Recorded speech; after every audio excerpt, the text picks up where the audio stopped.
สบายดีวันนี้ก็สิพามาเบิ่งสโนว์ตกอยู่รัฐเท็กซัสสหรัฐอเมริกาเนาะมาเบิ่งเส้นทางบ้านเรือนของพ่อแม่ประชาชนโถมีแต่สโนว์ตกเป็นมื้อที่สองเลยนี่บ่ได้มีรถมีรางหยังเนาะนี่ก็ขี่รถไปเยี่ยมญาติโยมมันเป็นเมืองสโนว์เลยนี่เป็นเมืองน้ำก้อนเลยเต็มรถจนกล้ามหมดเลยเนาะ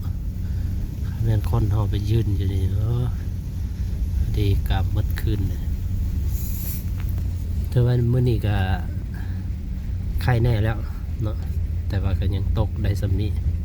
แต่มื้อเช้านี่มื้อเช้านี่ลึกเนาะมาเบิ่งเอาเนาะบ้านคนสารบ้านคนโทษเจ้าก็เด็กน้อยบางคนก็ไปลิ้นทางนี่แหละผู้ใดบ่เคยเห็นสโนว์เด้อผู้ใดบ่เคยก็มาเที่ยวสโนว์เนาะสโนว์งามเด้มาเบิ่งทางหน้านะเสียเบิ่งทางหน้านะโธ่โอ้มีรถคันหนึ่งไปแต่เมืองเขื่อนเขาเจ้านะรถก็จอดค้างแต่ละลังก็ได้ลงจากรถแล้วมาเบิ่งวันนี้โอ้คันรถบ่มีโปรวินนี่ไปบ่ได้นี่มันเจือกกันนะเชือกน้ำก้อน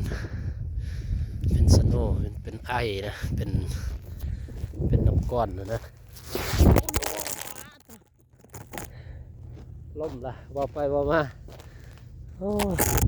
เกือบแค่น้ำไปตายล้มเมื่อกี้นี่พลาด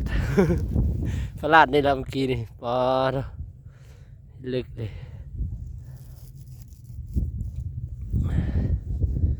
เส้นเงินเฮดสไลเดอร์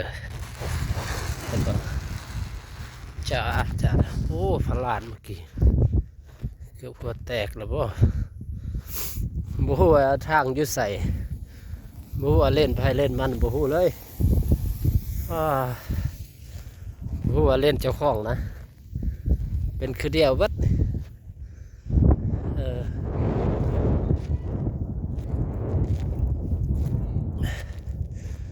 ทุกบอนเป็นคือกัดโยเขามันคือว่าลบไปแล้วพลาดนะมื่นนี่มื่นขนาดเนาะฟ้าทุกหนาวลึกอีกเลยนี่ละเมืองลำก่อนนะ